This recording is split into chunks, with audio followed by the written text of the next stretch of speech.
let's do a DVD and Blu-ray update.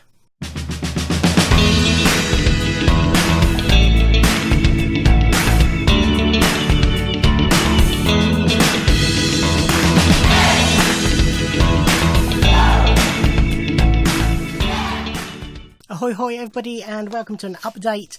So these are DVDs and Blu-rays that I have watched since finishing the DVD and Blu-ray collection videos that I've recorded so far. That makes sense.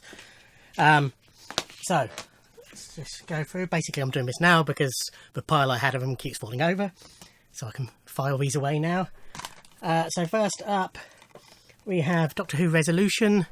So this is the New Year's episode in between Jodie Whittaker's first and second series as Doctor Who. At the time we were told that this was going to be the only release of this, then it was added to this collection of her second series, so I didn't need to buy this. But I really enjoyed this episode. Daleks are in it, which isn't always a good thing for me. I think they are overused, but this was a good use of them. Charlotte Ritchie's in it, who I adore. Yeah, good strong episode. One of the better ones from Jodie's era. We have the final 6th season of Whodunit. So I've shown the previous 5 series on my DVD collection videos. Another good series. Interesting, at the start of it, he says that Patrick Mower has been signed up for the whole series, and then he's not in the last 2 or 3 episodes. But some good guest stars, some good plots, funny. Yeah, ended on a bang. This was good. I was sort of tempted when it was on telly, but never got round to it. This is the recent adaptation of Picnic at Hanging Rock, starring Natalie Dormer, which is my main reason for wanting to watch it. But yeah, it is fiction, although it has sort of come into a bit of mythology that it's true, but it's not. About a group of girls in this boarding school, and some of them go missing on a picnic at Hanging Rock, funnily enough, and it's about what's happened to them, who, has somebody killed them, etc, etc. It's very strange and mysterious, and it doesn't really answer any questions, but very well acted, very moody. It wasn't great, but it was good. Year before last, I'm so behind on some of these. So this was 2018's Strictly DVD. Bruno's Bellissimo Blackpool. Bruno's my least favourite Strictly judge ever. No, I think Arlene's my least favourite. Second least favourite. He has his moments, but I tire of his antics quite quickly. Nice slip on this. We've got little glitter balls embossed. But this is a collection of routines done at Blackpool. There's some good stuff on here. I always enjoy, reminiscing with them. This was excellent. This is Anchor and Hope. So this is a film by Carlos Marquez Marce, a Spanish filmmaker who also did 100 Kilometers, which I think I showed on my last... Oh no, it's 10,000 Kilometers and it's in this pile, so ignore that. So this stars... I'm getting deja vu, I've talked about these, but I think it's because they were Christmas presents and I showed them in my Christmas haul. So yes, 10,000 Kilometers was his first film with Natalia Tena and David Verdaguer, and this was the second one. So it's set in London on the canals. Natalia Tena, Nat to me, and Una Chaplin are a lesbian couple. They're at that stage where they're talking about having a baby together. David Verdaguer, if that's how you pronounce it, is a friend of Nat's from Spain, and he comes over to stay with them, and they persuade him to be the surrogate father, and things as happens in these sort of films, relationships break down, get back together, break down, etc. But it's really well done, really well acted by the 3 main cast members. very good film. This is Come Home Charlie and Face Them, which was a TV series from 1990, an ITV drama that I watched at the time and enjoyed. It stars the lovely Jennifer Calvert. So, Charlie is a bank clerk. Sorry, there's something all over this. I think it's under the plastic. He's a bank clerk. He gets placed in a bank in North Wales. It's very, it was 1930s. And it's very, North Wales secular type place. No strangers here, etc. But he's lodging with the bank manager, or one of the people who work at the bank anyway. And he starts a relationship with the daughter, but then he gets involved. Jennifer Calvert she's Italian American, and she runs a cafe just down the road from the bank, and he sort of falls for her, and basically it turns out that she's a wrong 'un, and her brother, who's, spoilers, isn't her brother, he's her lover. They're bank robbers, or they're robbers, and so they get involved with Charlie and try to persuade him to rob a bank. It's really well done, very good. This is Matinee. This is an Arrow release. I picked this up in one of the Arrow sales. It's a film that I was always curious about but never got round to seeing. I really enjoyed it. So John Goodman plays Lawrence Woolsey, who's a producer of schlock films, and he always has sort of gimmicks to promote the films. And for this new film, which coincides with the Cuban Missile Crisis as well, he gets the cinema and he hooks it up, and so it vibrates and all sorts, and it's sort of the story of that. And then one of the kids, who is the son of somebody in the Navy who's obviously involved in the Missile Crisis, gets involved with the setting up of it and everything. It's hard to describe.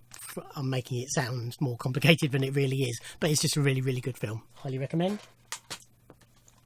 Jabberwocky, another film. Certainly own it on DVD. I think I had it on VHS. I'm not entirely certain. But Terry Gilliam's first solo directing project, after co-directing Holy Grail with Terry Jones. Very much in that sort of world. It's medieval. Michael Palin plays Dennis Cooper, the son of A. Cooper, who dreams of moving to the city to make his fortune. And he goes there, and it's not a very nice place. And he accidentally gets involved with the princess, and then he becomes a knight sire by accident. Everything sort of happens by accident. Who goes off to fight the Jabberwocky, this big beast who's in the surrounding area, killing all the villagers in various villages. But it's very funny, very well done, really good film. This is Behind Closed Doors. So I sort of picked this up. It was in 101 Films sale. I think it was something like $2.99 or something like that, DVD. Picked it up for the cast, basically. Selma Blair, Jennifer Lawrence, Chloe Grace Moretz. It is a fantastic film. So Jennifer Lawrence is sort of a teenager living with her mum, who's a junkie and a hooker, and her two younger sisters, Chloe Grace Moretz and Sophia Bailey. And her mum's pimp is trying to get Jennifer Lawrence's character to become a prostitute as well, and they have a relationship as well. It's quite dark, and it's very dramatic, and it's not a fun film, but it's a really well done film. Highly recommend that. So this is 10,000 Kilometers. So this was the first film from Carlos Marquez Marseille. So again, Natalia Tennant and David Verdaguer. When I say the first film, I don't know if it was his first feature film. I just mean the first of these two that I have. So yeah, Nat is English, living in Spain, with David. They're in a relationship. She's a teacher. No, she's not. She's a photographer. And she gets offered a residency in LA. So she moves over there and they continue their relationship by Skype or, something similar. And it's, as distant relationships tend to do, relationship starts to break down, so he goes over to see her. It's just a relationship drama, basically, but 99% is just those two, I think. Might even be 100%. I'm trying to remember if we see any other characters. I think we see photos of them. I'm not entirely certain we actually see any other characters. So I think it is largely, if not entirely, a two-hander, and brilliant performances by the pair of them. Stevie D. I don't remember that. This is The Escape, which again was only available on DVD over here. So this is Gemma Arterton is married to Dominic Cooper, and she's bored, basically. She's fed up with her life, of her children. She just wants to escape, and eventually she does. She gets on a Eurostar and goes over to Paris, and she has a little fling while she's over there. But again, it's not a fun film, but brilliantly acted. Really, especially Gemma, brilliant performance. This is the first series of The Deuce. This is on DVD. It is available on Blu-ray, but this was a Christmas present and I got it on DVD. I received it on DVD. So I've ordered, I think I've received, I must have received second series, I think. Anyway, I will continue on DVD. It was very good picture quality anyway, so it didn't really matter. So this is set on The Deuce, which was a strip in New York. Yes. Just along from Times Square, where basically all the prostitutes hang out.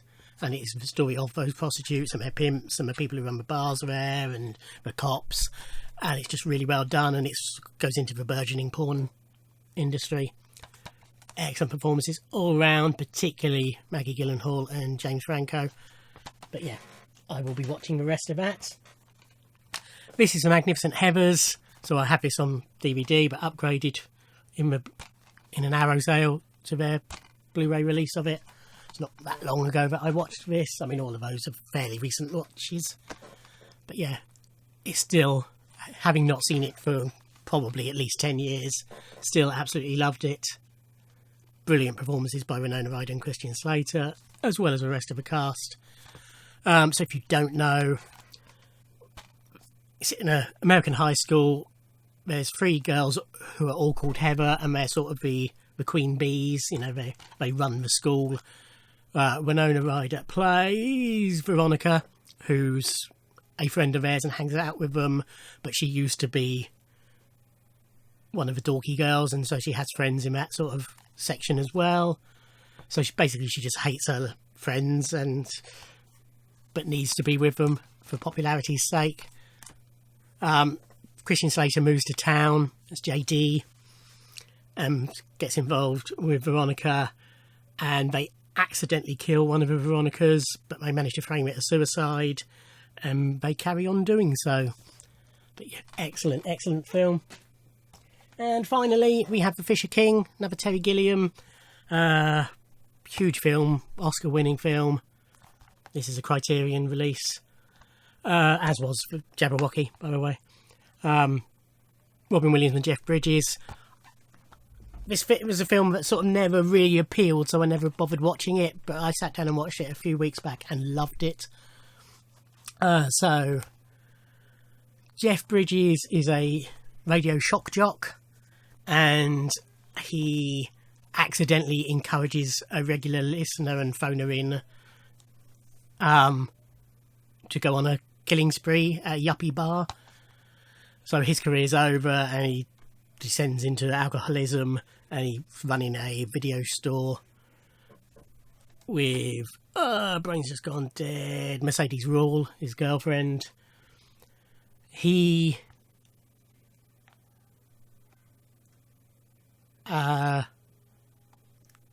decides to kill himself. He's about to throw himself into the river when a couple of young sort of, you know, high school kids turn up in a big 4x4 and they've come to this area, which is the homeless area, intent on beating up and possibly killing homeless people. He gets saved by Robin Williams, who is a homeless person, and his friends. Gets to know them, becomes friends with Robin Williams sort of overnight. Goes back to his real life, but sort of feels a bit guilty and goes to give Robin Williams some money.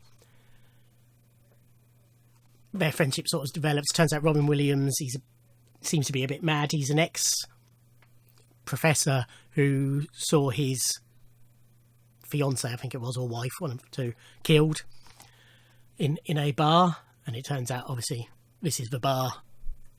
And she was killed by the guy who Jeff Bridges' character encouraged. Robin Williams tells Jeff Bridges about this girl who he's in love with, played by Amanda Plummer, and they sort of follow her around, and he knows her routine and what have you. And they try, you know, they want to get them together. And in the meantime, Jeff and Mercedes break up, but, you know, it's all relationships intertwined. But there's also this quest for the Holy Grail and visions of a big red knight, and it's very Gilliam-esque, but it's a magnificent film. Highly, highly recommend. I probably didn't sell it very well, but really do recommend it. Okay, so that's a catch-up on my DVDs and Blu-rays. There are a few other ones I have watched in this period.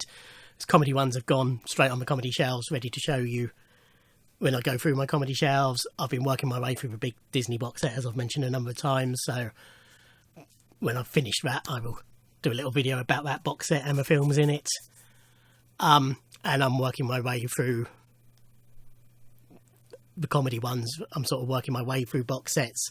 So I'm showing, you know, I'll watch a disc and then I'll watch, the way I do it anyway, I will watch a disc of a box set, TV box set, TV stroke comedy, a Disney disc, a disc from a different TV box set, and a film from the films. And I rotate that, so that way I'm not just watching 56 Disney films in a row. I'm not watching 12 discs of a lower low, which I've already shown. There's more than 12 discs in it anyway, but, you know, I'm not watching them all. It breaks it all up, and it means I get through more stuff that way, I feel, anyway. So I have watched more than that, but some of it I've already shown, or some of it I'm just not ready to show yet. Anyway, enough waffle. Thank you for watching. Like, comment and subscribe, and I'll see you in another video. Thanks. Bye.